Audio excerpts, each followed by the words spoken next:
अस्सलाम वालेकुम दोस्तों।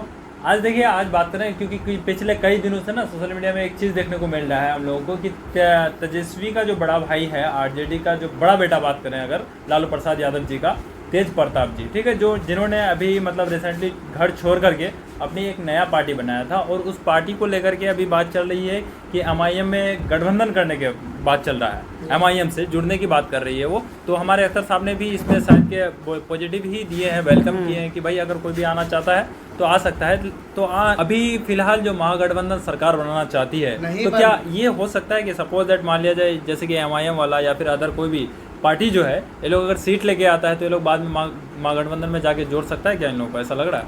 अनुभव है? मुश्किल है। देखो, पहले हम लोग उस टाइम मतलब जो कुछ बाई इलेक्शन हुआ था इमामगंज बेलागंज, जी जी, तेजस्वी यादव को उसी से सबक लेनी चाहिए थी कि दोनों जगह मुंह का खाना पड़ा था, बिल्कुल अच्छा से खाना पड़ा है। हम लोग बोले थे गठबंधन कर लीजिए, एक तुम लड़ लो एक हम लड़ लेंगे, नहीं मतलब गठबंधन नहीं किया, दोनों जगह हम लड़े, कहीं 20,000 वोट काटे, कहीं 13,000 वोट का, दोनों जगह हारे हो तुम। उसी तरीके से इस बार तो उससे अच्छा खेला होगा। जी बिल्कुल। हाँ, तो इसी चीज को लेकर के तो बोलते हैं ना कि एमआईएम वाला जो है वो वोट कटवा है। वोट कट, अरे भाई वोट कटवा है तो हम तो आवाज उठाते हैं ना। तुम अच्छा हो तो हमारा आवाज उठाओ ना, हम तुम्ही को मतलब सबसे ज्यादा आगे बढ़ाएंगे। तुम हमारा आवाज उठाओगे ही नहीं और तुम्हारा मतलब हिस्सेदारी दोगे नहीं। तुम्हारा इनो टाइम हम गुलामी करते रहे, पूरा जिंदगी गुलामी ये करें। गुलामी करने वाला जमाना चला गया, दर्री बिछाने वाला जमाना चला गया ना। अब हम बोलेंगे तुम सुनो, उस टाइम तुम बोलते थे हम सुनते थे।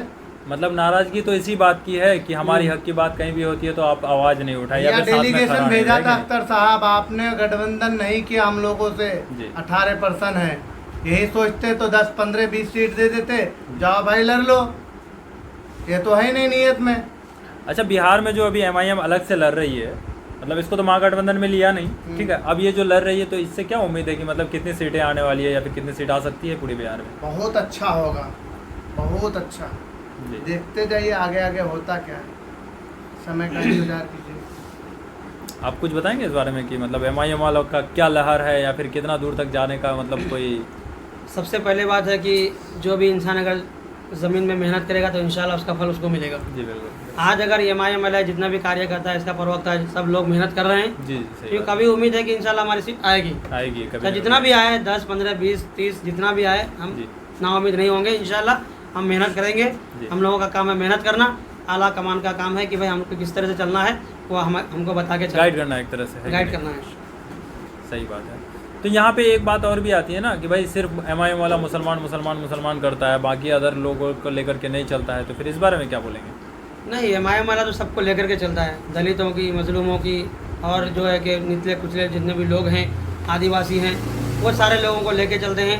अगर उसको ये समझ में आ रहा है कि नहीं ये सिर्फ मुसलमान की पार्टी है, ये मुसलमान ही इस पार्टी में जुड़े हुए हैं, ऐसी कोई बात नहीं है। उसका जीता जागता मिसाल है राणा रंजीत साहब, जो कि ढाका में अभी लड़ रहे हैं। वो अभी अल्हम्दुलिल्लाह वो भी मेहनत कर रहे हैं और वो भी सीट निकालेंगे इंशाल्लाह, कभी उम्मीद है।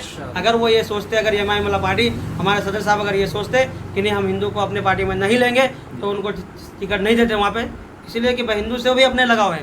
तमाम पूरे हिंदुस्तान के मुसलमानों को, आदिवासियों को, दलितों को और मजलूम की आवाज़ उठाने की जो काम करते हैं वो एमआईएम की पार्टी करते हैं। उसके अलावा कोई पार्टी मजलूमों की आवाज़ नहीं उठाता है। सही बात। चलिए, बहुत बहुत शुक्रिया, ये बात का जवाब दिया आप लोगों ने। अब बात करने वाले हैं जैसे कि अभी हम लोग का सीमांचल के अंदर एक प्रखंड जो है कोचाधामन, जिसमें कि हम लोग हैं, और इस प्रखंड में एक तरह से बहुत ज़्यादा तहलका मचा हुआ है इसको लेकर के। आरजेडी में 2 कैंडिडेट आया हुआ है आज के डेट पे, है कि नहीं? एक है मास्टर मुजाहिद साहब जो कि अभी नया ज्वाइन किए हैं, और एक है जो कि पिछले बार ही मतलब एमआईएम से जीत करके आरजेडी में जाके ज्वाइन हो गए। तो अब एक टिकट के लिए दोनों के बीच हो रही है मारामारी। तो इसमें से टिकट किसको देने वाला है आरजेडी, या फिर किसको दे पाएगा? मैं तो समझता हूँ कि आपने सवाल तो बहुत हार्ड किया है, जवाब देना भी तो बिल्कुल ही कठिनाई है, लेकिन फिर भी जवाब दे देंगे।